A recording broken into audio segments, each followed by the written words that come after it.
Alright, so now we have these three basic head views here. No features added yet, but then I will go ahead and do some extra head angles that you guys might find that might be a little bit difficult at first.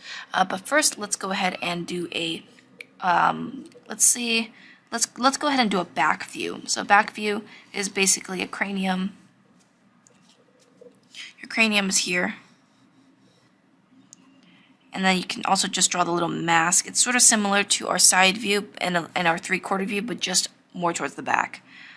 From here we have our jawline connecting up to the circle. Maybe a little bit further, a little bit.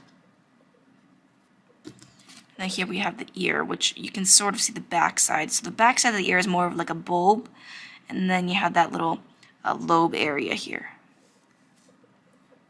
From here we have the neck, about 3/4 of the way there, about close to the eye line.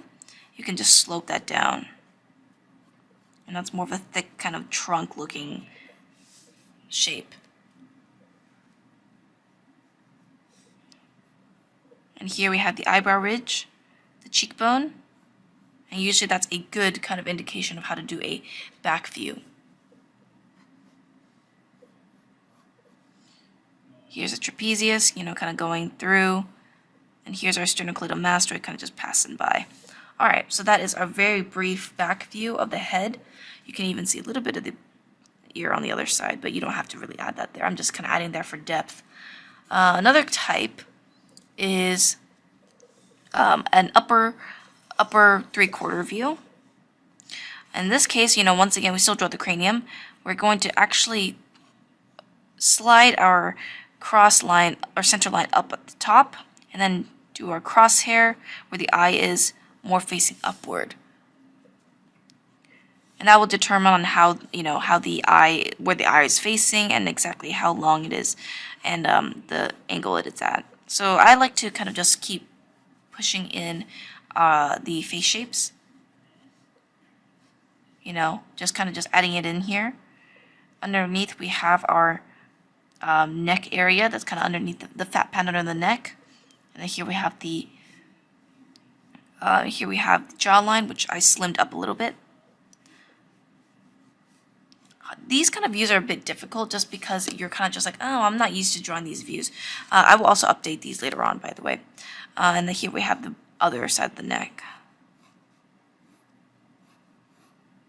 Once again, they have their collarbone and everything like that. So this looks a little bit high for the eye line, so I'm going to lower this.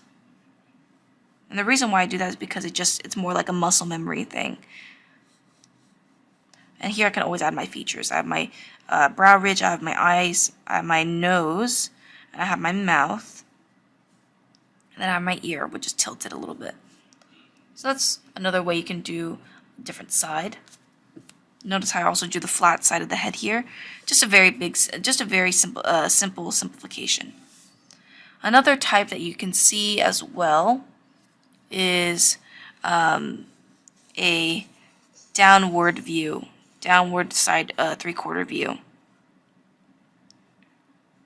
And when it comes to drawing these views, you don't have to go super extreme. Just do the ones that are necessary for your story or for your illustration. I know that some people are constantly obsessed with drawing a straight downward view, but you don't really do that in illustrations very much. You kind of mostly use these kind of views just because you want to see the face. The main thing about drawing these head views is to see the face. You don't want to just do a completely downward view unless it's absolutely necessary, and I will teach you that as well. Here we have, once again, just block in the face.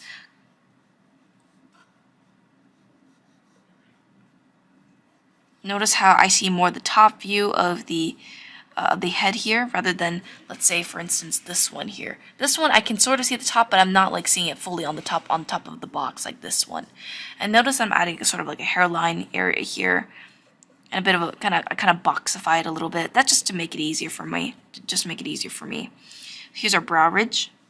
Here's our eye, which is about the middle of the face. Here's the concavity. Here's the jaw. Here's the cheekbone. Here's the nose, and here's the mouth. well, that's a little bit low, so notice how a lot of things are just very balanced. If you make it too low, you'll notice it. If you make it too high, you'll also notice it. So I make sure that, usually when it comes to the features, they're about halfway. And here we have our ear. And then for our neck, since it's facing down a little bit more, just kind of simplify into a cylinder if you want to.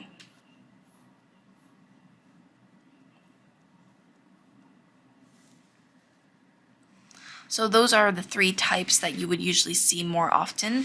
If I need to add anything more, I guess I could, but I think this is a good start on where to go. So anyways, I will be putting features on these in the next video, and I will see you guys then. Anyways, I'll see you guys in the next one. Bye-bye.